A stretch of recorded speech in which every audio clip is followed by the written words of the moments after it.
గోవింద గోవింద గోవింద గోవింద.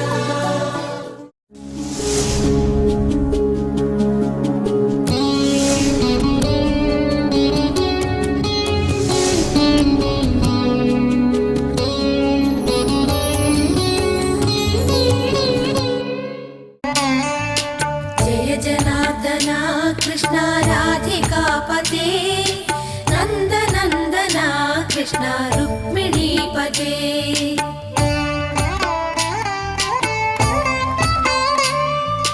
జయ జనార్దన కృష్ణ రాధికాపతే నందనందన కృష్ణ రుక్మిణీపతే. గరుడ వాహన కృష్ణ గోపికాపతే శరణు మోహన కృష్ణ ప్రభో సద్గతే. జయ జనార్దన కృష్ణ రాధికాపతే నందనందన కృష్ణ రుక్మిణీపతే.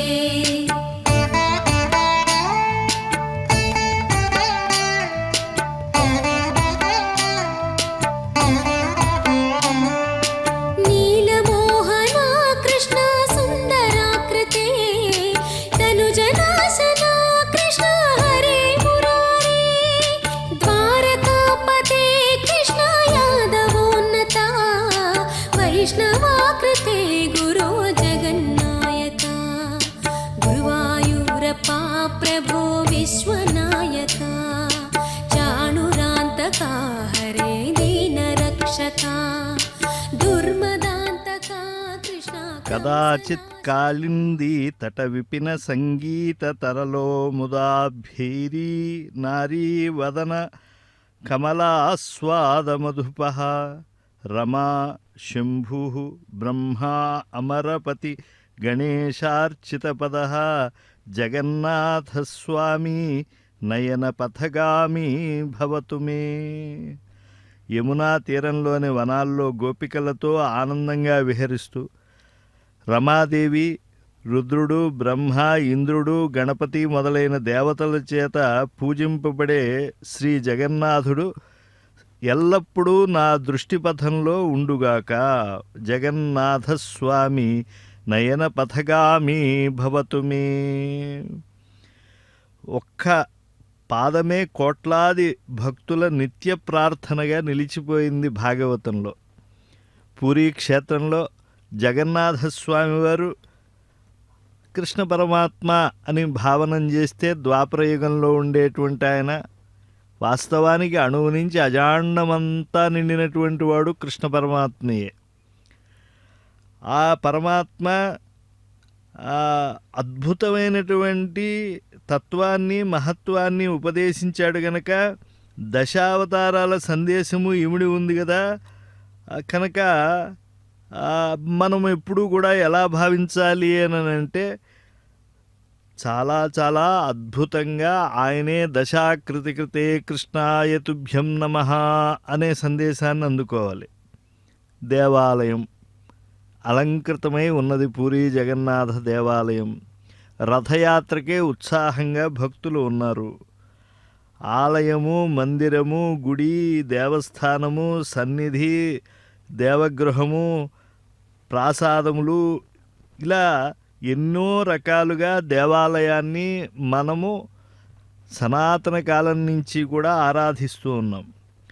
పూరీ శ్రీ జగన్నాథస్వామి వారి దేవస్థానము అని అంటే అక్కడ ఆలయ సంపూర్ణంగా ఐక్యం చెందేందుకు ఒక మార్గముగా దాన్ని భావిస్తారు.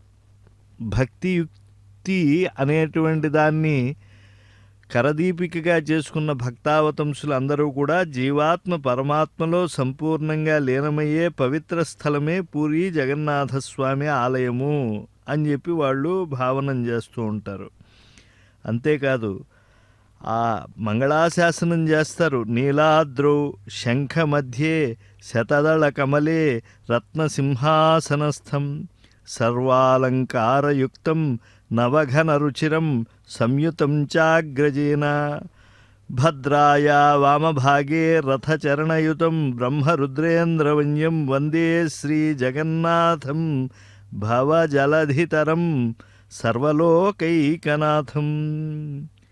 నీలాచల క్షేత్రంలో రత్నసింహాసనంపై కొలువై బలభద్రుడు సుభద్రాదేవితో కలిసి బ్రహ్మ, రుద్రుడు, ఇంద్రుడు మొదలైన దేవతల చేత పూజింపబడేటువంటి జగన్నాథస్వామిని నమస్కరిస్తున్నాను.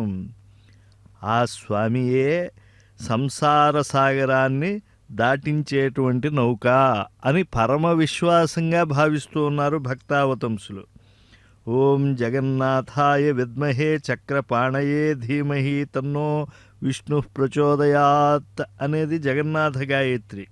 అంటే జగన్నాథ స్వామిని ధ్యానించి చక్రాయుధధారి అయిన విష్ణుమూర్తిని మనసారా ఆరాధిస్తున్నాం. ఆయన మా బుద్ధిని ధర్మ మార్గంలో నడిపించుగాక. జగన్నాథస్వామి నయన పథగామి భవతు మే. స్వామి, నా చూపు నిన్ను విడవకూడదు, నా మనస్సు నీ స్మరణలో నిలవాలి, నా జీవయాత్రకి నీవే మార్గదర్శకుడివై ఉండాలి అని భక్తుడు ఆర్తితో వేడుకుంటున్నాడు. భక్తుడు ఎప్పుడూ కూడా నిజంగా ఆశ్రయిస్తే సంపదలనో లేకపోతే అధికారాదులనో ఆయన ఎప్పుడూ కూడా వాటిని విశ్వసించడు. అవన్నీ కూడా మరుమరీచికలు, తామరస పత్రాంతల సలిల బిందువులు, చెంచలులు, హస్తికర్ణాంతములు, దీపకళికాశిఖలు, బుద్బుదములు, మిణూరు పురువుల మెరపులు, అభ్రఛాయల ఐంద్రజాలికు నాటలు, అంబురాశి వీచులు, చలదళ వృక్ష పలాశములు, తృణహుతాసనముల తెరగులు అని భావిస్తారు. చూడండి భక్తుల యొక్క ఆ రథోత్సవ వేళ విన్యాసాలు. ఆ రథములను చూడాలి. ఆలయంలోనే కాదు స్వామి రూపం రథంపైన మనోహరమే. ఆర్తుల గుండెల్లోనూ కొలువై ఉండే జగన్నాథుని అపార కరుణకు ప్రతిరూపమే పూరీ రథయాత్ర. భక్తుని వైపు భగవంతుడు స్వయంగా అడుగులు వేస్తాడనే దివ్య సందేశాన్ని ప్రపంచానికి చాటే మహోత్సవమే ఈ జగన్నాథ రథయాత్ర. నిజానికి అటు శైవాలయాల్లో, ఇటు వైష్ణవాలయాల్లో లేదా దేవీ ఆలయాల్లో, భారతావనంలోనే కాకుండా విదేశాల్లో కూడా నేడు ఈ రథయాత్రలు అనేటువంటివి జరుగుతూ ఉన్నాయి. కానీ జగన్నాథ రథయాత్ర అని అంటే అది ఎంతో అనాది నుంచి కూడా ఆ ఉత్సవాన్ని కనుక చూస్తే, కఠోపనిషత్తు ఏదైతే చెప్తుందో ఆత్మానం రథినం విద్ధి శరీరం రథమేవతు బుద్ధింతు సారథిం విద్ధి మనః ప్రగ్రహవేవచ అనేటువంటి ఆ తత్వాన్ని, మహత్వాన్ని పదిలిపరుచుకున్నటువంటి వాళ్ళు కనుక పూరీ జగన్నాథ రథయాత్రను చూసిన వెంటనే ఒక్కసారిగా ఆ యొక్క స్వామి మన జీవిత చక్రాన్ని మార్చేస్తాడు అని చెప్పి ఈ జగన్నాథస్వామి ఆలయంలో జరిగేటువంటి ఈ రథయాత్రను మహా వైష్ణవ దీక్షగా భావిస్తూ ఉంటారు. జగన్నాథుడు, బలభద్రుడు, అలాగే సుభద్రాదేవి మహారథాలపై ఆలయం నుండి గుడించా ఆలయానికి విచ్చేస్తారు. కనుక గుడించా యాత్ర అని స్థానికంగా దీన్ని వ్యవహరిస్తూ ఉంటారు. భక్తుల వద్దకు భగవంతుడు రావటం అనేటువంటిది వేదోక్తమైనటువంటి అంశమే. సదృష్ట్వా మృడయాతినః, పరమాత్మ గనక చాలా సంతోషిస్తే ఆయనే భక్తుని దగ్గరికి విచ్చేసి అనుగ్రహిస్తాడు. అంటే ఆలయానికి రాలేనటువంటి స్థితిలో ఉండేవారికి అహం స్మరామి మద్భక్తం నయామి పరమాంగతిం, ఆయనే భక్తుడి దగ్గరికి వెళ్ళి వాడి యొక్క పరిస్థితిని ఒకసారి స్మరించిన తరువాత వాడికి ఉద్ధతిని ఇహలోకంలో పరలోకంలో కూడా ఇచ్చేటువంటి ఐహిక ఆముష్మిక సంపదల దాత చతుర్నాం పురుషార్థానాం దాతాదేవ చతుర్భుజ. అంతేకాదు ఆ రథం మోకును లాగడం అత్యంత పుణ్యకార్యంగా భావిస్తారు అందరూ కూడా. ఎందుకంటే అహంకారాన్ని విడిచి భగవంతుని సేవలో భాగస్వామ్యం కావాలి అనేటువంటి దాన్ని మనస్సులో పదిలిపరుచుకుని తను ఒక సేవ అనేటువంటి దానితోనే భగవంతుణ్ణి సంతోషపెట్టగలం. అనేకమైనటువంటి కళా మాధ్యమాల ప్రదర్శన ద్వారా భగవంతుణ్ణి మనం సంతోషపెట్టగలం. కనుక భజనలు చేద్దాం, ఉత్సాహంగా నృత్యం చేద్దాం, తాళాదులు అన్నీ కూడా మ్రోగిద్దాం. అంతేవిధంగా ఆ యొక్క ఆ ఘంటారావాలు ఏవైతే జయ ఘంటారావాలు చేస్తున్నారో అవన్నీ కూడా వారి యొక్క గుండె నుండి వచ్చేటువంటి భక్తికి అది నినాదాలుగా లోకంలో ప్రతిధ్వనిస్తూ ఉంటాయి. రథచక్రాలు కాలచక్రాన్ని, రథం మానవ శరీరాన్ని, దానిలోని స్వామి పరమాత్మను, రథాన్ని లాగే భక్తులు భక్తి మార్గాన్ని ఆధ్యాత్మికంగా భావనం చేస్తూ ఉంటారు. ఇది సమానత్వానికి ఈ యొక్క తిరువీధి ఉత్సవాలు ప్రతీక. ఇక రథాలను మనం వీక్షిస్తూ ఉన్నాం. ఇందులో వివిధ అలంకారాలతో ఉన్నాయి. జగన్నాథస్వామి యొక్క రథం అది నందిఘోషం అంటారు. అంటే నందిఘోషము ఒక రకమైతే బలభద్రుడు ఎక్కింది తాళధ్వజ రథం. అదేవిధంగా సుభద్రాదేవిది దర్పదళనము అనేటువంటిది, అంటే దర్పాన్ని తొలగించేటువంటి రథం అన్నమాట. ఇవన్నీ కూడా కొత్త కలపతో నిర్మించడం అనేటువంటిది ఉత్సవంలో విశిష్ట సంప్రదాయం. అంటే అందరికీ సమానత్వము, భక్తి, వినయం, సేవ ఇటువంటి విలువలను ఈ రథోత్సవము సామూహికంగా వరివస్యతో సాగిస్తూ, అందులో యథాశక్తిగా కళామాధ్యమంగా ఆశ్రయిస్తూ, హృదయంలో భగవంతుణ్ణి మేము విశ్వసిస్తున్నాము, అందుకు మేము సర్వాత్మన ఈ యొక్క ఆ భక్తి గానాలను మేము అందిస్తూ ఉన్నాం, వాద్య సమర్పణం చేస్తున్నాం అనేటువంటిది వాళ్ళు ఒక సాధనాలుగా వాటిని భావించారు. ఈ రథయాత్రను భక్తితో దర్శించటం, రథాన్ని స్పృశించడం అధమం లేదా రథాన్ని లాగటం, ఇవన్నీ కూడా ఈ యొక్క యాత్రలో భాగంగా చేస్తూ ఉంటే ఇంకా యజ్ఞాలు తీర్థాలు చేస్తే ఎంత పుణ్యం వస్తుందో అంత పుణ్యం వస్తుందని కూడా వాళ్ళు భావిస్తూ ఉంటారు. ఈ జగన్నాథస్వామి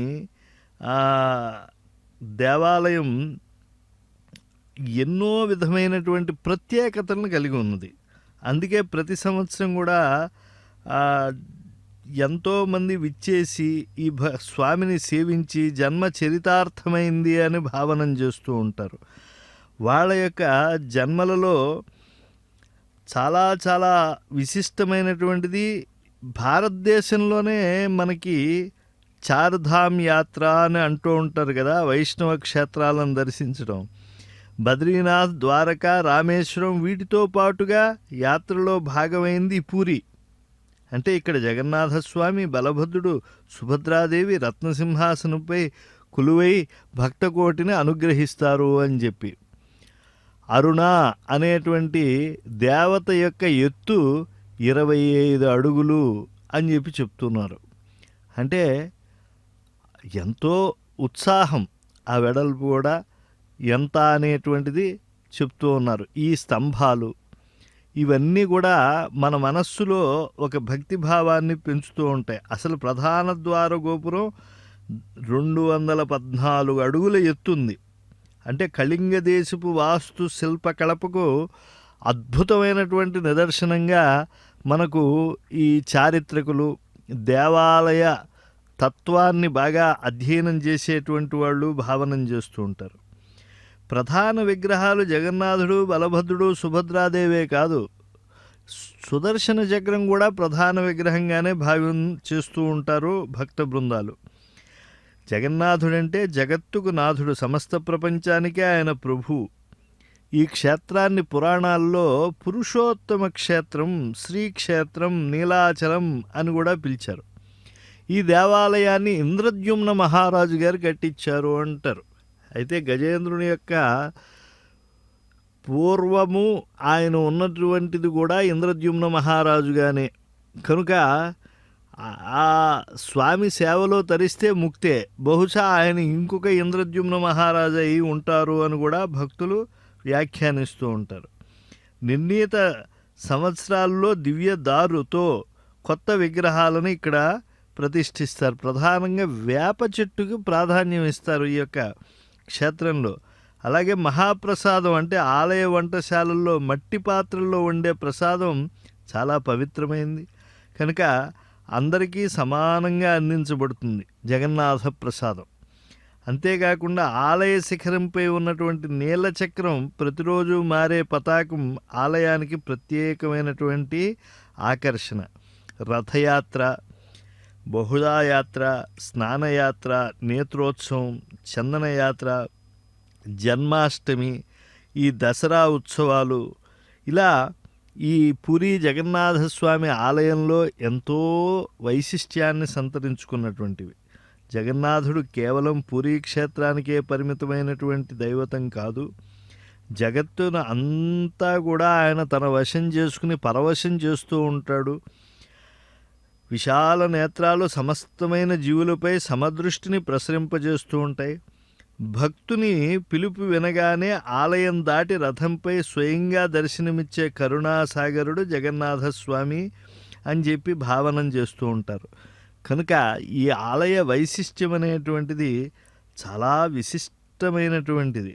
కనుక శంఖక్షేత్రం అని కూడా పిలువబడేటువంటి తూర్పు ధామం ఇది.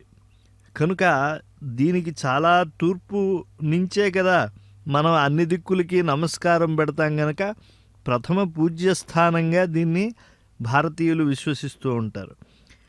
చారిత్రకంగా పరిశీలిస్తే తూర్పు గంగా వంశానికి చెందినటువంటి అనంతవర్మ గంగ చోడదేవుడు 12వ శతాబ్దంలో ఈ యొక్క నిర్మాణం ప్రారంభించాడని, తరువాత రాజు పూర్తి చేశారని, అయితే కళింగ శిల్పకళ అనేటువంటి దానికి నిలువెత్తు నిదర్శనం అని అంటే మరొక్కటి ఏదీ లేదు భారతదేశంలో, ఇదొక్కటే అని, అంటే ప్రధానంగా ఇది అని చెప్పి చెప్తూ ఉన్నారు. జగన్నాథస్వామి, బలభద్రస్వామి, సుభద్రాదేవి, సుదర్శన చక్రం అందరి యొక్క అనుగ్రహము కూడా కలిగింపజేసేటువంటి మూర్తులు ఇవి అని చెప్పి. అయితే ఈ దారు విగ్రహాలకు ప్రత్యేకత ఉన్నది. ఇక్కడ వేపతో చేసేటువంటి విగ్రహాలు ఇక్కడ రాతితో కాకుండా ఉంటాయి కనుక నిర్దిష్ట సంవత్సరాల్లో, అంటే నవకళేబర మహోత్సవంలో ఈ కొత్త దివ్యదారు విగ్రహాలను ప్రతిష్ఠిస్తూ ఉంటారు. సంప్రదాయ ప్రపంచంలో దేవాలయాల్లో అత్యంత విశిష్టమైనటువంటిది. వేలాది మంది భక్తులు ఇక్కడ ప్రసాదం అందుకుని సర్వం జగన్నాథం అని చెప్పి భావనం చేస్తూ ఉంటారు. కట్టెల పొయ్యిలపైన వంట చేయటం, దాన్ని అభడా అంటారు, అంటే మహాప్రసాదం అని చెప్పి అందరూ కూడా సరిసమానంగా స్వీకరించాలి అని చెప్పి. కనుక ఈ సింహద్వారం, అరుణస్తంభం, ముఖమండపం, జగన్మోహన మండపం, నాట్య మండపం, గర్భగృహం, ఇవన్నీ కూడా ఆలయంలో ప్రతిదానికి కూడా ఒక చరిత్ర కలిగినవి. ఇక్కడ ఒరిస్సా క్షేత్రానికి ప్రత్యేకమైనటువంటి నాట్య కళ ఉన్నది. ఒడిస్సీ ఎలా అయితే ఆంధ్రదేశానికి కూచిపూడి, తమిళ దేశంలో భరతనాట్యం ఉన్నదో, అలా ఒడిస్సీ నృత్యం అనేటువంటిది కూడా ఒక ప్రత్యేకమైనటువంటి దాన్ని సంతరించుకుని ఉన్నది. నీలాచల శిఖరాన వెలిసినటువంటి ఈ జగన్నాథుడు జగత్తు యావత్తును తన విశాల నేత్రాలతో కాపాడేటువంటి కరుణ కలిగినటువంటి చక్రవర్తి ద్వాపరయుగ దైవము. ఆయన పూర్వం నుంచి కూడా కాపాడుతూ ఉన్నాడు. అటువంటి స్వామి పూరీ క్షేత్రంలో తన యొక్క రూపాన్ని విశాల నేత్రాలతో చూపిస్తూ సమానత్వానికి, సేవా ధర్మానికి తనొక నిలువెత్తు రూపంగా నిలిచి ఉంటాడు. ఆయనకు శిఖిపించమౌళి కనుక ఆ యొక్క పింఛములతో నృత్య కళలు చేయటం అనేటువంటిది అనాదిగా వస్తూ ఉన్నది. కనుక కన్నుల ఎదుట ఆ ఉండేటువంటి స్వామి హృదయంలో, జీవన మార్గంలో ఎప్పుడూ ఉండాలి అని చెప్పి భావనం చేస్తూ ఉంటారు. శ్రీమద్ భాగవతంలో కృష్ణ పరమాత్మ రథంలో ఆయన వస్తూ ద్వారకలోకి వచ్చేటప్పుడు గొప్ప శంఖధ్వానం చేస్తూ ఉంటాడట. దాద్భాయమాన కరకంజ సంపుటే అని చెప్పి చెప్తూ ఉంటే ఎలా ఉంటుంది ఆ యొక్క శంఖనాదం చేసేప్పుడు అంటే యథా అబ్జషండే కలహంస ఉత్థవ అన్నారు. అంటే కృష్ణుడు శంఖాన్ని పద్మముల వంటి అరచేతుల్లో పట్టుకుని ఊదినప్పుడు ఆ శంఖం తెల్లనిది అయినా ఆయన కింద పెదవి యొక్క ఎర్రదనము దాని యందు ప్రతిఫలిస్తుంది. అలాగే ఆయన అరవిందముల వంటి చేతుల యొక్క అరచేతుల యొక్క కాంతి ప్రతిఫలిస్తుంది. అప్పుడు ఆ పద్మాలను పోలిన ఆయన అరచేతుల్లో ఆ శంఖం ఉండటం, పద్మముల గుంపులో ఉన్నటువంటి ఆ బిగ్గరగా కూసేటువంటి రాజహంసల ఆ యొక్క శంఖము కనిపిస్తూ ఉంటుంది, పాంచజన్యము అని చెప్పి అద్భుతంగా చెప్పారు. స ఉచ్చకాసే ధవళోదరో అని చెప్పి ఆ యొక్క ఆ దరహ శంఖము, ధవల ఉదరహ అపి తెల్లని ఉదర భాగం కలదే అయినప్పటికీ కూడా ఉరుక్రమస్య అంటే శ్రీకృష్ణ భగవానుని యొక్క అధర శోణిమా క్రింది పెదవి యొక్క ఎర్రదనం చేత ఎర్రనవుతోంది. అలాగే కరకంజ సంపుటే పద్మముల వంటి చేతులు దగ్గరకు చేర్చటంలోనూ దాద్మాయమాన పూరింపబడుతోన్నది. అబ్జషండే పద్మముల గుంపులో బిగ్గరగా కూసేటువంటి రాజహంసల గొప్పగా ప్రకాశిస్తోంది. అలాంటి వైభవాన్ని దర్శిద్దాం, ఆస్వాదిద్దాం, తరిద్దాం. కృష్ణ కృష్ణ మనమోహన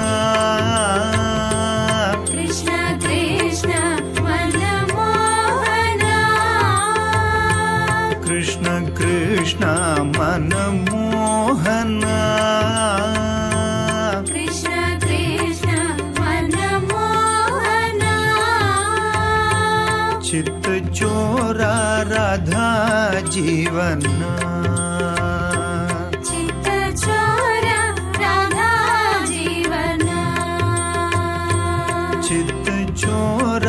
राधा जीवन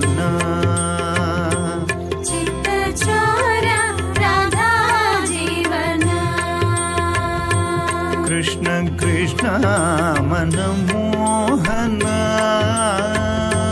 कृष्ण कृष्ण मनमोहन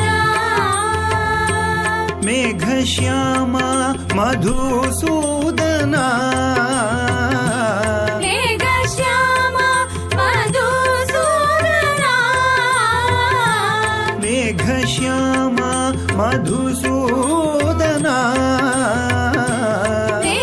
श्यामा मधुसूदना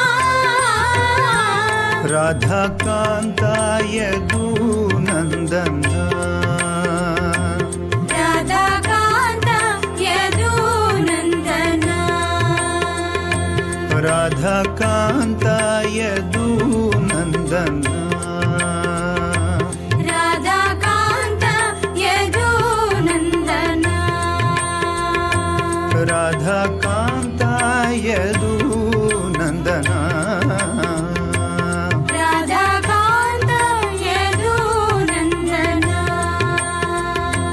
राधा कांता यदुनंदना राधा कांता यदुनंदना कृष्ण कृष्ण मनमोहना कृष्ण कृष्ण मनमोहना चित्त चोरा राधा जीवना चित्त चोरा राधा जीवना कृष्ण कृष्ण मनमोहना मेघश्यामा मधुसूदना श्यामा मधुसूदना राधा कांता यदुनंदना राधा कांता यदुनंदना कृष्ण कृष्ण मनमोहना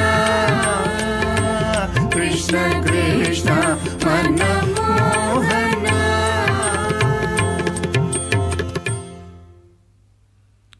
శ్రీకృష్ణ స్వామివారు యందు అనన్యమైనటువంటి భక్తి కలగాలి అని అంటే అది సామాన్యమైనటువంటి అంశము కాదు అన్నారు. జన్మాంతర సహస్రేషు తపో ధ్యాన సమాధిభి అంటే ఎన్నో జన్మలలో తపస్సు, ధ్యానము, సమాధి ఇత్యాది చాలా గొప్పవైనటువంటి ఆత్మగుణాలు అలవడితేనే కృష్ణే భక్తి ప్రజాయతే పరమాత్మ అయినటువంటి కృష్ణుని యందు భక్తి కలుగుతుంది అని అన్నారు.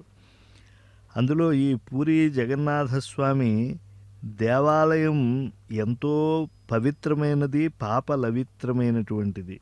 ముఖ్య గోపురం శ్రీమందిర్ అంటారు కదా, ఈ ఆలయ గోపురం సుమారు 214 అడుగుల ఎత్తు ఉంటుంది. దీనిపైన ఉండేటువంటి నీలచక్రం అష్టధాతువులతో చేసినటువంటి విష్ణు చక్రం, ఆ ధ్వజము, ఇవన్నీ కూడా భక్తులకు ఎంతో ఉత్సాహాన్ని కలిగిస్తూ ఉంటాయి. నిజానికి విజ్ఞాన శాస్త్రానికి కూడా అందని ఆధ్యాత్మిక రహస్యాలను మనం ఈనాడు వీక్షిస్తాం. గాలికి ఎదురుకుండా ఎగిరేటువంటి జెండా ఎక్కడా కనపడదు. ఆలయ గోపురంపై ఉండే పతాకం ఎల్లప్పుడూ గాలి వీచే దిశకు వ్యతిరేక దిశలో ఎగురుతుంది. ఈ జెండా ప్రతిరోజు సాయంత్రం ఒక అర్చక స్వామి ఎటువంటి రక్షణ సాధనాలు లేకుండా 217 అడుగుల ఎత్తు ఎక్కి మార్చేసి వచ్చేస్తూ ఉంటారు. అంతేకాదు, నీడ పడనటువంటి గోపురం ఇది. పగటి పూట ఏ సమయంలో అయినా ఈ ప్రధాన ఆలయ గోపురం యొక్క నీడ భూమిపై ఎక్కడా పడదు. సింహద్వారం సముద్రధ్వని. ఆలయ ప్రవేశ ద్వారమైనటువంటి సింహద్వారం వెలుపల ఉన్నప్పుడు సముద్రపు అలల శబ్దం స్పష్టంగా వినపడుతుంది. కానీ ఒక్క అడుగు లోపలికి వేయగానే ఆ శబ్దం పూర్తిగా ఆగిపోతుంది. తిరిగి బయటికి రాగానే మళ్ళీ ఆ యొక్క ధ్వని వినబడుతుంది. అంతేకాదు, పక్షులు ఎప్పుడూ కూడా సాధారణంగా ఏ గోపురం మీదైనా పక్షులు వాలడం మనం చూస్తూ ఉంటాం. కానీ పూరీ ఆలయం గోపురం పైన చుట్టుపక్కల కానీ పక్షులు ఎగరడం లేదా వాలడం అనేటువంటిదే జరగదు. ఇక పూరీ ఆలయ వంటశాల ప్రపంచంలోనే అతిపెద్ద వంటశాలల్లో అదొకటి. అంటే ఇక్కడ వండేటువంటి ప్రసాదాన్ని అతి మహామధుర మహాప్రసాదంగా చెప్తూ ఉంటారు. మట్టి కుండల్లో వండుతారు. ఒకదానిపై ఒకటిగా 7 మట్టి కుండలు నిలిపి ఉంచి కింద మాత్రమే మంట పెడతారు. ఆశ్చర్యకరంగా అన్నింటికన్నా పైన ఉన్న కుండలో అన్నం మొదట ఉడుకుతుంది, కింద ఉన్న కుండలో అన్నం చివరగా ఉడుకుతుంది. అంతేకాదు, ఆలయానికి ఎంత భక్తుల సంఖ్య పెరుగుతూ ఉన్నప్పటికీ కూడా వేలల్లో లక్షల్లో అలా పెరుగుతూ ఉంటే వండే ప్రసాదం ఎప్పటికీ తక్కువ కాదు. అలాగని ఒక్క ముద్ద కూడా వృధా కాదు. ఈ ప్రసాదాన్ని ఆలయ ప్రాంగణంలో ఆనంద బజార్లో భక్తులు వడ్డిస్తూ ఉంటారు. భక్తులందరూ కూడా ఎటువంటి అరమరికలు లేకుండా ప్రసాదాన్ని స్వీకరించి చరితార్థులు ధన్యులవుతూ ఉంటారు. 8, 12 లేదా 19 సంవత్సరాలకు ఒకసారి అధిక ఆషాఢ మాసం వచ్చినప్పుడు ఈ పాత విగ్రహాల స్థానంలో కొత్త విగ్రహాలను ప్రతిష్ఠిస్తారు. కనుక ఈ కొత్త శరీరాన్ని ధరించడం అనేటువంటిది ఆ భగవన్మూర్తులకు ఏర్పడేటువంటి దాన్ని నవకలేవర ఉత్సవంగా చెప్తూ ఉంటారు. అర్ధరాత్రి వేళ పూరీ నగరం మొత్తం ఎటువంటి కాంతి లేకుండా చేసి ఆ చీకటిలో ఈ యొక్క విగ్రహ ప్రతిష్టాపన కార్యక్రమం చేస్తారు. అంటే పాత విగ్రహం నుండి బ్రహ్మ పదార్థం అత్యంత శక్తివంతంగా ఆవహింపజేసినటువంటి ఆ యొక్క కళలన్నీ కూడా అవి తరువాత విగ్రహంలోకి బట్వాడా కావాలి. అంతేకాదు, ఈ యొక్క కళావాహనం చేసేటువంటి సమయంలో అర్చకుడు కళ్ళకి గంతలు, చేతులకు పట్టు గుడ్డలు కడతారు. ఎందుకంటే ఆ పదార్థాన్ని చూడటం లేదా తాకటం కూడా అది సంప్రదాయంలో భాగం కాదు అని చెప్పి వారి యొక్క విశ్వాసం. ఇలాంటి ఎన్నో విశ్వాసాలకు, ఎంతో పవిత్రమైనటువంటి చరిత్రకు ఆకరం పూరీ జగన్నాథస్వామి ఆలయం. అందుకే ప్రతి సంవత్సరం కూడా ఈ సమయంలో ఆ యొక్క స్వామి రథయాత్ర కోసం నిరీక్షిస్తూ ఉంటారు. జగత్తులో భయానికి భయాన్ని గొలిపేటువంటిది ఏమన్నా ఉంది అని అంటే రథయాత్రలో స్వామివారు వినిపింపజేసేటువంటి శంఖధ్వని. దాన్ని దర్శించాలనేటువంటి ఆ జగన్నాథ ప్రభువుని దర్శించాలనే ఆకాంక్ష చాలా కలుగుతూ ఉంటుందట.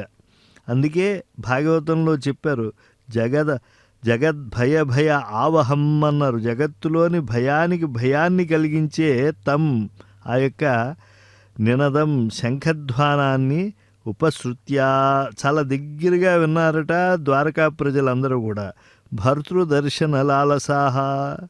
తమకు ఈ జన్మలోనే కాదు, ఏ జన్మలో అయినా కూడా ప్రభు ఎవరు? పరమాత్మే కదా.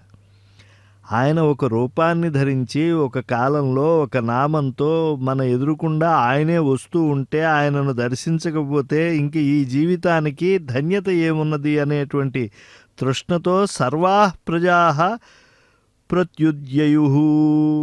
అందరూ ప్రజలు కూడా ఎదురేగి ఆ యొక్క రథస్థుడైనటువంటి పరమాత్మ యొక్క సందర్శనాన్ని కోరుకుంటారట. పుష్పమయమైనటువంటి రథాలు ఆ స్వామివి. ఆ సమయంలో జనులు సూర్యునికి దీపాన్ని చూపించే భక్తులలాగా మహా ఆ యొక్క అభిమానం, ప్రత్యయం, దీంతో కొన్ని ఉపాయనాలను తీసుకువస్తారు. ఆ బహుమానాలన్నీ కూడా స్వామికి అందించాలి. పుష్పం, పత్రం, ఫలంతోయం వారి శక్తిని అనుసరించి ఆత్మస్వరూపమందు రమించే శ్రీకృష్ణునికి సమర్పిస్తారు. ఆయన సర్వకాలాల్లో ఆనందఘనమైనటువంటి ఆత్మ యొక్క లాభముచే పూర్ణమైన కామనలు కలిగినటువంటి వాడు. తరువాత వారు సర్వులను పాలించే మిత్రుడుగా ఆయనను ఉద్దేశించి పిల్లలు తండ్రుల్లాగా ఆనందంతో ఆ బొంగురుపోయినటువంటి కంఠంతో పలుకుతూ ఉంటారు. దాన్ని అంత అద్భుతంగా చెప్తారు. ఆత్మరామం పూర్ణకామం నిజలాభేన నిత్యదా అంటారు. అంటే ఆ భక్తుల యొక్క ఆదరము ఇంత అని చెప్పి చెప్పలేం. ఆనందంతో వికసించినటువంటి ముఖంతో రథస్థుడైనటువంటి స్వామిని చూస్తారు కనుక ప్రీతి ఉత్ఫుల్ల ముఖాహ అన్నారు. కనుక నిజలాభం కలుగుతుంది అన్నారు. స్వామి దర్శనం అంటే ఆనందఘనమైనటువంటి ఆత్మ యొక్క లాభం. అంతేకాదు పూర్ణకామం, పూర్ణమైన కామములు కలిగినట్టి సర్వసుహృదం. ఆయన ఎవరులకు దూరమైనటువంటి వాడు? అందరికీ సన్నిహితుడే కదా. కనుక ధర్మాత్ములకు రక్షకుడైనటువంటి ఆ శ్రీకృష్ణ స్వామిని ఉద్దేశించి అర్భకాహ పిల్లలు ఎలా అయితే పితరం ఇవ తండ్రిని చూస్తే ఆనందిస్తారో అలా ఆనందంతో బొంగిరిపోయినటువంటి కంఠాలతో ఆ స్వామి యొక్క ఉత్సవంలో ఆ యొక్క శిఖిపించాన్ని కూడా పైన ఉంచుకుని అలంకరించి చక్కగా దాన్ని ఊరేగిస్తూ తన్మయులైపోతూ ఉంటారు. స్వామిని ప్రార్థిస్తూ ఉంటారు. నాథ విరించ వైరించ సురేంద్రవందితం. నువ్వు ప్రభువు అయ్యా ఈ జగత్తుకి. అసలు మమ్మల్ని అందరినీ ఇలా సృజించేటువంటి బ్రహ్మదేవుడు, బ్రహ్మ మానసపుత్రులైన సనక, సనందన, సనత్కుమార, సనత్సుజాతాదులు, ఇంద్రుడు ఇత్యాది దేవతలు అందరూ నమస్కరించడం అనేటువంటిది జరిగితే అది నీ ముందే. ఇహ ఈ లోకంలో క్షేమమును కోరేటువంటి వారికి పరం చాలా గొప్పదైనటువంటి పరాయణం ఆశ్రయమైనటువంటివి ఏవి అంటే తే అంఘ్రి పంకజం, నీ పాదయుగళమే. కనుక సదా ఎల్లవేళలా నతాస్మా నమస్కరిస్తూ ఉన్నాము. యత్ర పరప్రభు కాలహ న ప్రభవేత్. ఏ నీ విషయంలో బ్రహ్మదేవుడు మొదలైనటువంటి వారికి నియంతయగు మృత్యువు సమర్థము కాదు. అంటే నిన్ను ఆశ్రయించినటువంటి వాళ్ళకి మృత్యు భయం అనేటువంటిదే ఉండదు. అందుకే కదా సాందీపుడు గురువై ఉండి ఆయన దగ్గర నువ్వు 64 రోజుల్లో 64 విద్యలు నేర్చుకున్నాను, ఆయన గురుదక్షిణ ఇవ్వాలి అనేటువంటి ఒక కృతజ్ఞతాభావంతో మృత్యుముఖంలో ఉన్నటువంటి ఆయన పిల్లలను మళ్ళా తీసుకొచ్చేసావు, వెనక్కిచ్చేసావు. మృత్యు ఏం చేయగలిగింది? సాందీపుని పుత్రుల్ని ఏమీ చేయలేకపోయింది. కాబట్టి జగత్తు సృష్టించినటువంటి కృష్ణ మాకు కళ్యాణం కలిగించు. మాకు తల్లి, తండ్రి, మిత్రుడు, ప్రభువు, సద్గురువు మరియు సర్వోత్కృష్టమైనటువంటి దైవము నీవే. మేము నిన్ను సేవించి కృతార్థులవుతూ ఉన్నాము. కాబట్టి పితా, పతి, సుహృతు, సద్గురు నహ. అందుకే కృష్ణం వందే జగద్గురుం అంటారు. దైవతంచ పరదైవతం ఇంకొకళ్ళు ఉన్నారేమో అని అనుకుంటే గురువు ఆయనే, దైవము ఆయనే. కాబట్టి యస్య అనువృత్యా కృతినః బభూవిమా, కనుక ఏ నీ సేవ చేత కృతార్థులము ఇహలోకంలో అవుతూ ఉన్నామో అటువంటి పూరి జగన్నాథ రథయాత్రలో మేము పాలు పంచుకుని ధన్యం అవుతూ ఉన్నాము. ఆహా, నీ మూలకంగా మేము కృతార్థులం అవుతున్నామయ్యా. ప్రేమతో కూడినటువంటి చిరునవ్వుతో మురిపించే చూపులు కలిగినటువంటి ముఖంతో అలరారే నీ సర్వాంగ సుందరమైనటువంటి రూపాన్ని మేము చూస్తూ ఉంటే ఈ రూపం స్వర్గవాసులకు కూడా దుర్లభము అనేటువంటి భావన మాకు కలుగుతుంది. ఎంత అద్భుతమైనటువంటి సన్నివేశం! అహో వయం భవతా స్మః, ఎంత మేము నీ వాళ్ళగా మేము అయి ఉన్నాం స్వామి. ప్రేమస్మిత స్నిగ్ధ నిరీక్షణ ఆననం, ప్రేమతో చిరునవ్వుతో మురిపించేటువంటి చూపులు గల ముఖం కలిగినటువంటి సర్వసౌభగం సర్వసుందరమైనటువంటి తవ రూపం, నీ రూపాన్ని పశ్యేమా చూడగలుగుతూ ఉన్నాం మేము. ఈ క్షేత్రంలో ఈ రథయాత్రలో మేము చూస్తున్నాం.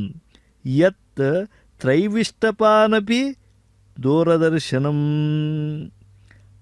వాళ్ళు ఆ స్వర్గంలో ఉంటారు కనుక ఆ దేవతలందరూ కూడా దూరపు చూపే వాళ్ళకి మిగులుతూ ఉన్నది. మాలాగా ప్రత్యక్షంగా ఇలా వచ్చి ఈ రథయాత్రలో మేము తరించినట్లుగా ఈ ఉత్సవాల్లో ఈ ఉత్సవమూర్తులతో వారికి బాంధవ్యం లేదు. మేము దగ్గరికి వచ్చి కోలాటాలు చేయగలం, చక్కగా ఆ యొక్క జయఘంటలు మోగించగలం, నీపై పుష్పవృష్టి కురిపించగలం, మేము ఆనంద తాండవం చేయగలం. కనుక పూలు విసురుతూ ఆ యొక్క కీర్తనలు పాడుతూ మేము ఎంత ధన్యులమవుతూ ఉన్నామో దూరం నుంచి చూసే దేవతలకు ఇంత అనుభూతి కలుగుతుందా? పద్మముల వంటి కన్నులు కలిగినటువంటి ఓ కృష్ణ, నువ్వు మిత్రులను చూడగోరి హస్తినాపురానికి కానీ మధురామండలానికి కానీ వెళ్ళిపోయినప్పుడు సూర్యుడు లేని కన్నులకు వలె నీ వారముకు మాకు క్షణము 1,000,000 సంవత్సరములతో సమానంగా గడుస్తుంది అన్నారు. ఆ రోజు ద్వారకలో వాళ్ళు చెప్పిన మాట ఏమిటంటే, స్వామి భోహో అంబుజాక్ష, పద్మముల్లాంటి కన్నులు కలిగినటువంటి అచ్యుత కృష్ణ, భవాన్ ఎరిహి, నీవు ఏ కాలమందు సుహృద్దిదృక్షయ స్నేహితులను చూడాలి, ఇష్టమైన వారిని చూడాలి అనేటువంటితో దూరదేశాలకి అపససారా వెళ్ళిపోతూ ఉంటావో ఆ కాలంలో తవ నహ నీవారమగు మాకు రవిం వినా సూర్యుడు లేని అక్ష్ణోహో ఇవ కన్నుల్లాగా క్షణ అర్ధకోటి ప్రతిమహా భవేత్, క్షణం కూడా 1,000,000 సంవత్సరాలతో సమానమైపోతుందయ్యా అన్నారు. ఇంత భక్తి కలగాలి భగవానుడి పట్ల. భక్త వత్సలుడైనటువంటి శ్రీకృష్ణుడు ఎల్లప్పుడూ కూడా రథయాత్రలో జనుల మాటను బాగా వింటాడు దగ్గరికి వచ్చి. చూడండి ఎంత సన్నిహితుడైపోయి ఉన్నాడో ఆ జగన్నాథస్వామి, నయన పథగామి, ఆ అనుగ్రహ ద్రష్టులను చాలా బరుపుతూ ఉన్నాడు. ఆయన దృష్టిని పొందినటువంటి వారు అందరూ కూడా చాలా ఆనంద తాండవాలు చేస్తూ ఉత్సాహంగా ఈ ఉత్సవంలో పాలు పంచుకుంటున్నారు.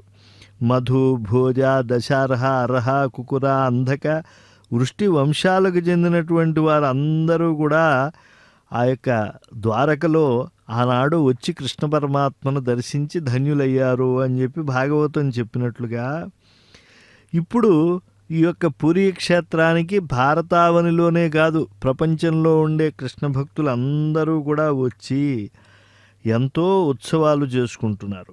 నగర ద్వారాలన్నీ కూడా శోభామయంగా మారిపోయాయి. గృహద్వారాలకు, మార్గాలకు జనులు ఉత్సవ తోరణాలు కట్టారు. రంగురంగుల జెండాలు, పతాకాలు, లోపలికి ఎండ రాకుండా అడ్డుపడేంతగా వాళ్ళు ఉత్సవ జెండాలను కట్టేశారంటే అతిశయోక్తి రాదు.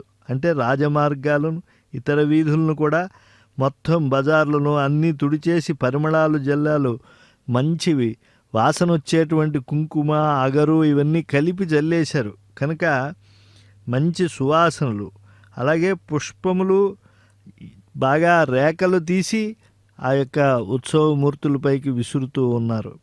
అంతేకాకుండా అక్షంతలు, చిగుళ్ళు ఇవన్నీ కూడా, పళ్ళ ముక్కలు, చెరుకు ముక్కలు ఇవన్నీ కూడా వారికి పూర్ణకుంభము అన్నట్లుగా భావనం చేస్తూ ఉంటారు. అంతేకాకుండా ఛత్రసేవ చేస్తూ ఉంటారు.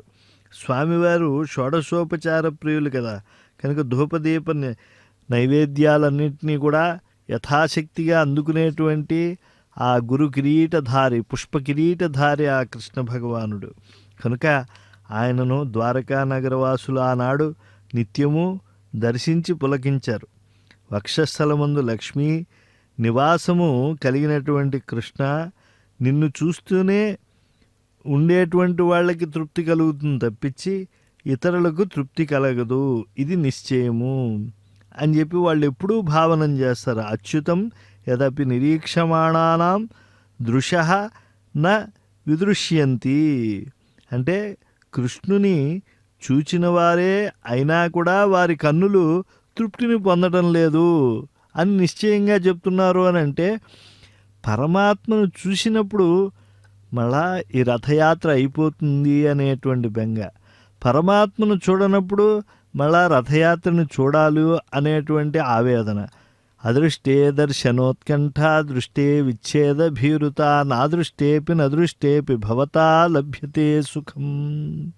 కనుక సర్వకాల సర్వావస్థల్లో పచ్చని వస్త్రాలు, వనమాలను ధరించేటువంటి ఆ కృష్ణ పరమాత్మ రాజమార్గంలో ఆ తెల్లని గొడుగులు, వింజామరులు వీస్తూ ఉంటే, పూలవాన కురిపిస్తూ ఉంటే అప్పుడు ఆయన వెడుతూ ఉంటాడు. అసలు సూర్యుడు ఒక గొడుగులా ఉంటాడు ఆ స్వామికి, నక్షత్రములన్నీ పూలల్లా ఉంటాయి, చంద్రుడే వింజామరల భ్రమణం చేస్తూ ఉంటాడు, ఇంద్రధనస్సు ఆయన వనమాలగా ఉంటుంది, మెరుపు ఉత్తరీయములతో కూడినటువంటి మేఘము అంటే ఆ కృష్ణ పరమాత్మ మనకు ఉప్పారుతూ ఉంటాడు అని చెప్పారు. అంటే పిశంగవాసాహ పచ్చని వస్త్రాలు ధరించినటువంటి కృష్ణ పరమాత్మ పథి మార్గంలో సిత ఆతపత్రవ్యజనై తెల్లని గొడుగుతో మరియు వింజామరలతో ఉపస్కృత శోభిల్ల చేయబడిన వాడై ప్రసూన వర్షై పూలవానలతో అభివర్షిత అంతటా వర్షింపబడుతున్నవాడై వనమాలతో అర్క ఉడు అని చెప్తూ ఉంటే సూర్యుడు, నక్షత్రములతో ఉండినటువంటి చంద్రుడు, ఇంద్రధనస్సు మెరుపులతో కూడి మేఘంలా ప్రకాశిస్తూ ఉన్నాడు ఆ స్వామి. ఆయన ఆశ్రయిద్దాం, తరిద్దాం.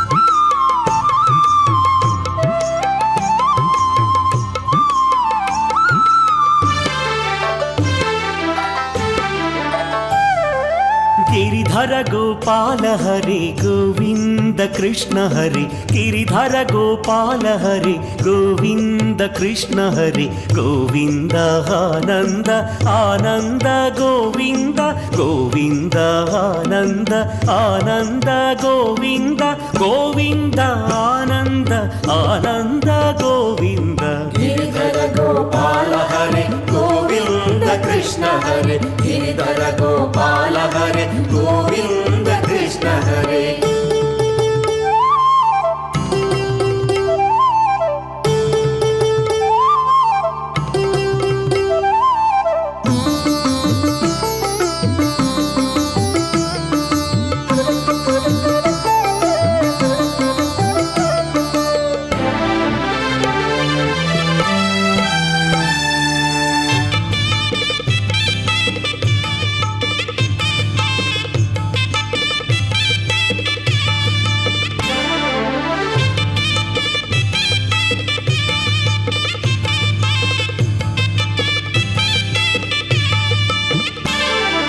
नारायण नमो नमो नरसिंह नमो नमो गोपाल नमो नमो गोविंद नमो नमो गोपाल नमो नमो गोविंद नमो नमो आगगनौ ई भुवनौ सर्वं हरिये సర్వం హరియే ఆనందదాయకం హరిగానమే గిరిధర గోపాల హరి గోవింద కృష్ణ హరి గిరిధర గోపాల హరి గోవింద కృష్ణ హరి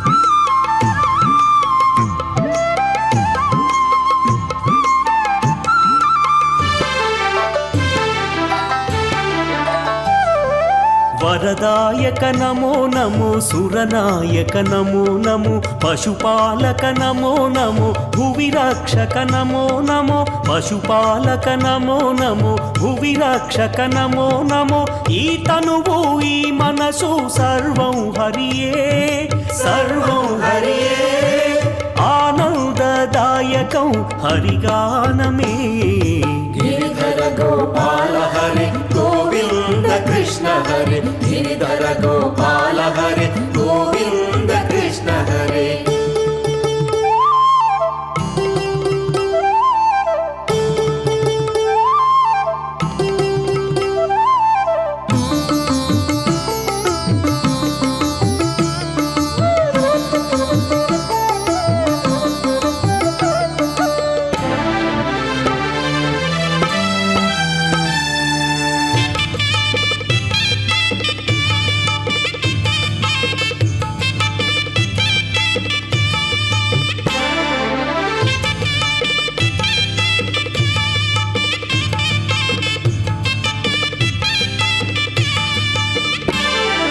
సర్వోత్తమ నమో నమో సహస్రనామ నమో నమో వెంకటేశ నమో నమో శ్రీనివాస నమో నమో వెంకటేశ నమో నమో శ్రీనివాస నమో నమో ఈ గానం ఈ ప్రాణం సర్వం హరియే సర్వం హరియే ఆనందదాయకం హరిగానమే గిరిధర గోపాల హరి గోవింద కృష్ణ హరి గిరిధర గోపాల హరి గోవింద కృష్ణ హరి గిరిధర గోపాల హరి గోవింద కృష్ణ హరి గిరిధర గోపాల హరి గోవింద కృష్ణ హరి గిరిధర గోపాల హరి గోవింద కృష్ణ హరి గిరిధర గోపాల హరి కమప్యనవధిం వందే కరుణావరుణాలయం.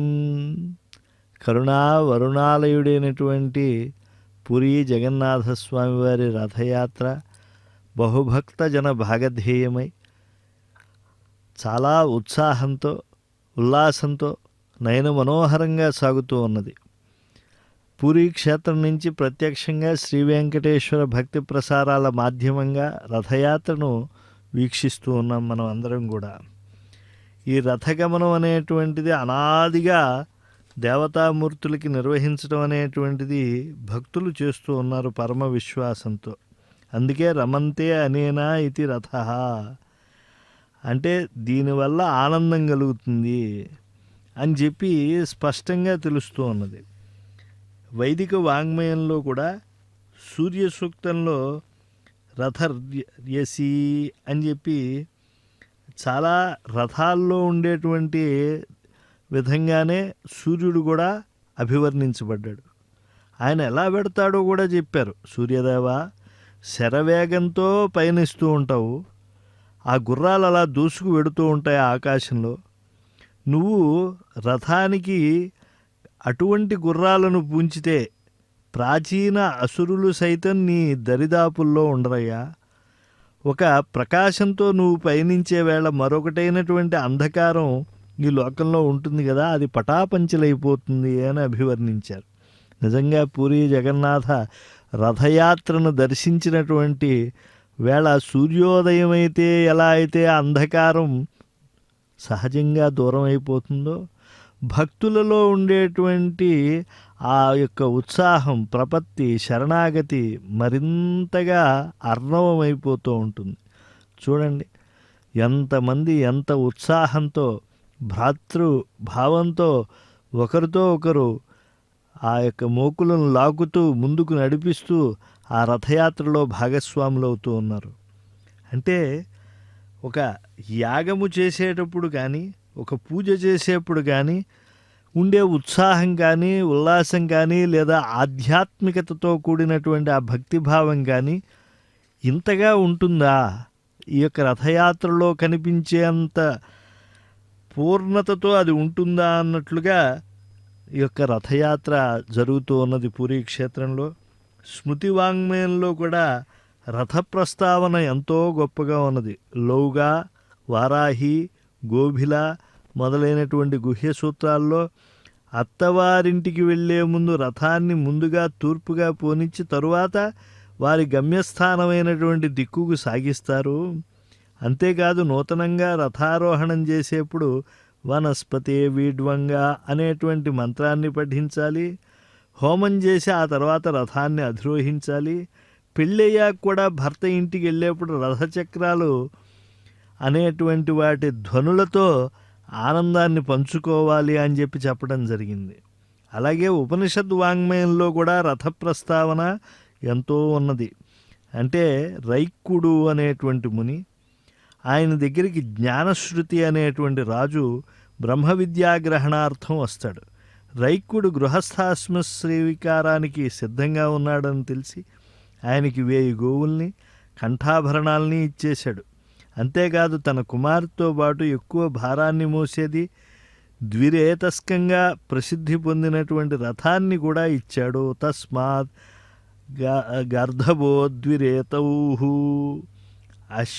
అశ్వతరీ రథ, ఉత్తమ గాడిదలతో కూడిన రథాన్ని ఇచ్చారు. అంటే గార్ధభ శబ్దం పూర్వం గుర్రానికి పర్యాయపదంగా వాడబడేది. తరువాత కాలంలో ఇలా వాడబడుతోంది అని కొంతమంది అర్థాన్ని చెప్తారు. లేదు ఆ కాలంలో కంచర గాడిదలతో కూడా రథాన్ని నడిపించుకోవటం అనేటువంటి సంప్రదాయం ఉంది అని మరి కొంతమంది పెద్దలు చెప్తూ ఉంటారు.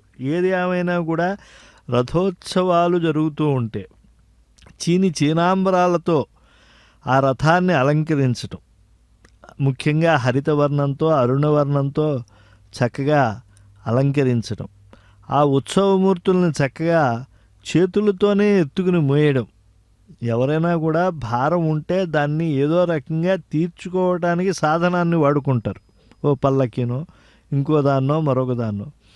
కానీ ఉత్సవాల్లో ఉత్సవ విగ్రహాలను స్పృశించటము, వాటిని మోయటము భక్తులకి ఎంతో ఆనందాన్ని కలిగించేటువంటి అంశం. అంతేకాకుండా రథద్రు అనేటువంటి శబ్దం ఉన్నది. రథానికి వాడేటువంటి ద్రుమం అంటే నిమ్మ, ప్రబ్బలి, తినాస ఇలాంటివి కావచ్చు. రథం మొత్తం అనేక చెక్కలతో ఉన్నా కూడా దానికి అనేక అంగాలు ఉంటాయి. ఆ రథాలకి ధూర్యానం, అవస్కరం, రథాంగం, నేమి, ప్రతి, పిండిక, నాభి, అక్షం, అణి మొదలైనటువంటివి. సరే, ఏతావత ఈ యొక్క రథ పరిణామాలు ఎంతుంటాయి అనేటువంటివి వాళ్ళ యొక్క భక్తి విశ్వాసాలకి ప్రతీకలుగా ఉంటాయి. ఆలయాల్లో జరిగే ఉత్సవాల్లో రథోత్సవాలకి చాలా ప్రత్యేకత ఉంటుంది. కొన్ని ఆలయాల్లో గర్భగుడి చుట్టూ చిన్న రథాలు త్రిప్పడం లాంటి సంప్రదాయాలు కూడా ఉన్నాయి. రథగమనం, రథచలనం ఆలయంలో మాడవీధులకు పరిమితం. కొన్ని ఆలయాల్లో కొన్ని చోట్ల సుదూర గమనం కూడా ఉంటుంది. కాబట్టి ఆ యొక్క చోట్లకు తీసుకువెళ్ళి కొన్ని నిర్దిష్టమైనటువంటి చోట్లకి ఆలయాల్లో తీసుకువెళ్తూ ఉంటారు. మొదట శిలారథాలుగా ఉండేటువంటివిట, తర్వాత దారు రథాలు, ఆపై లోహ రథాలు ఇలాగా వచ్చాయి. ఏదైనా రథస్థమైనటువంటి పరమాత్మని దర్శించాలి, తద్వారా పూర్ణమైనటువంటి ఆనందం కలుగుతుంది అని చెప్పి భక్తులు చాలా విశ్వసిస్తూ ఉంటారు.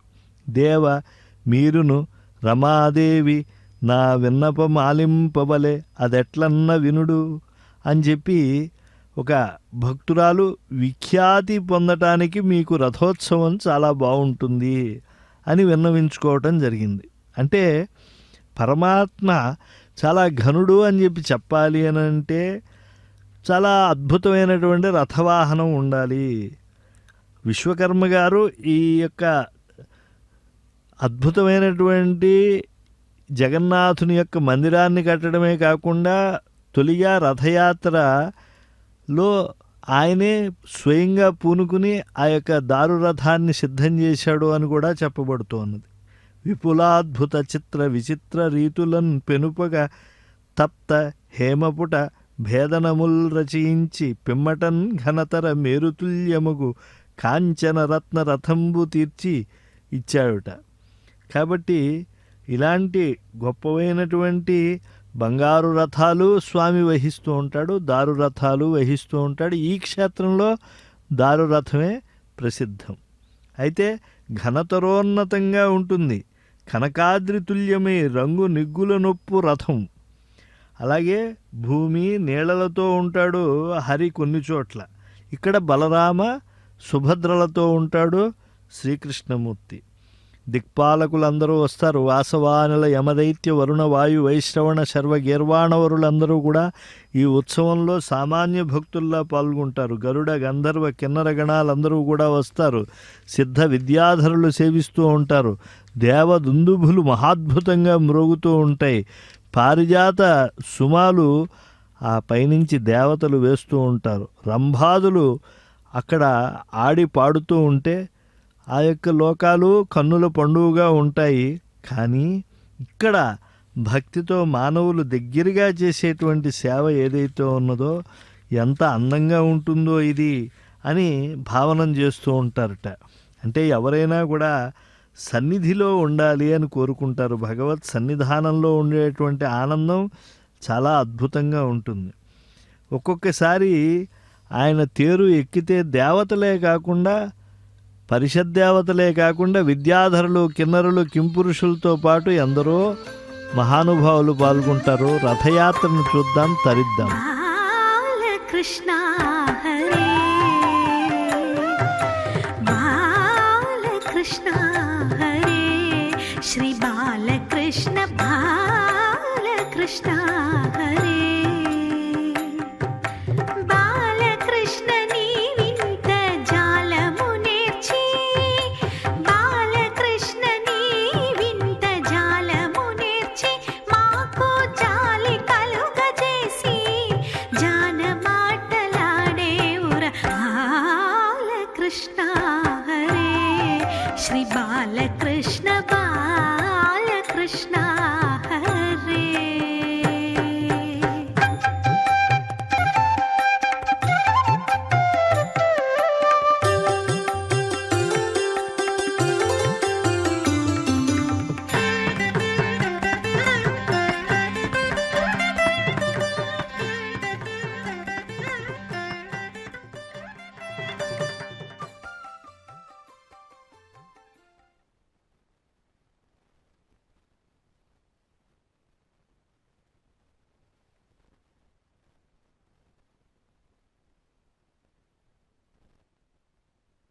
గోవింద